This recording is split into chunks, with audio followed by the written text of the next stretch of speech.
আসসালামু আলাইকুম ভিউয়ার্স, সবাই কেমন আছেন? এই যে ভিউয়ার্স, বিকালবেলা ছাদে এসেছি। ছাদে এসে আমার এই যে ছাদ বাগানের সবগুলো গাছ আপনাদের সাথে একটু শেয়ার করতেছি। এই তো আজকে আমার এই ছাদ বাগানে বিকালে আসা শেষ। আমি এতদিন এই গাছগুলো নিয়ে অনেক কষ্ট করেছি, তো গাছকে অনেক ভালোবেসে ফেলেছি, সেই জন্যই অনেক মায়া লাগে। এই গাছ লাগিয়ে আমি অনেক চোখের পানি ফেলেছি। কি করব, ভাগ্যের লিখন না যায় খণ্ডন, তাই আমিও হাল ছেড়ে দিয়েছি। আমি বাসা থেকে কালকে চলে যাব, আর তাই ছাদে এসে আপনাদের সাথে আমার গাছগুলো একটু শেয়ার করলাম। গাছ যেদিন আমি বাসা ছাড়বো শুনে, সেদিন এই গাছের জন্য আমি অনেক কান্না করেছি। কেন জানি এত মায়া, এত ভালোবাসা গাছের জন্য জন্মিয়েছে, তা বলে বোঝাতে পারবো না। এ হলো আমার পুরা ছাদ বাগানের গাছ। তা আমি গাছগুলো লাস্ট মুহূর্তে একটু ভিডিও করে আমার প্রিয় ভিউয়ারদের সাথে শেয়ার করলাম। আর কখনো ছাদের ভিডিও দিতে পারবো না, সেজন্য।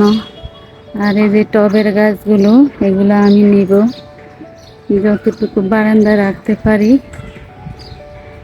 একটা মিনি ছোট্ট বাগান, বারান্দা বাগান করব, সেই আশায় গাছগুলো টবের মধ্যে লাগিয়েছি। আর এই যে এই পাশেও আরো কিছু গাছ আছে।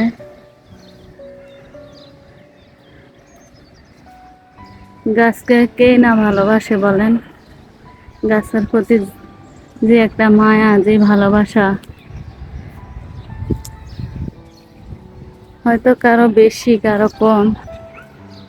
আমার অনেক কষ্ট লাগতেছে এই গাছগুলো ছেড়ে যেতে। প্রতিদিন বিকালে এসে ছাদে আমি গাছগুলো দেখেছি, গাছে পানি দিয়েছি, ঘাসগুলো পরিষ্কার করে দিয়েছি। তারপর বিকালে একটু হাঁটা চলা করেছি, দেখেছি গাছগুলোর কি অবস্থা, কোন গাছটা পাতা হলুদ হয়েছে, কোন গাছটা পাতা শুকিয়ে গিয়েছে, এই পরিচর্যা করেছি। আর গাছের ছাদে আসলে আমার মনটা অনেক ভালো হয়ে যেত। যত দুঃখ কষ্ট বেদনা যন্ত্রণা সব কিছু ভুলে যেতাম আমি এই গাছের কাছে আসলে। কিন্তু আমার ভাগ্যে নেই এই গাছগুলো যত্ন করা। গাছকে অনেক বেশি ভালোবেসে ফেলেছি, কি বলবো, বাসায় প্রকাশ করতে পারতেছি না। কেন জানি আমার গাছের প্রতি এত মায়া লেগেছে। আল্লাহ যদি তৌফিক দেয়, কোনো একদিন এমন একটা ছাদ বাগান করবো। সবাই দোয়া করবেন।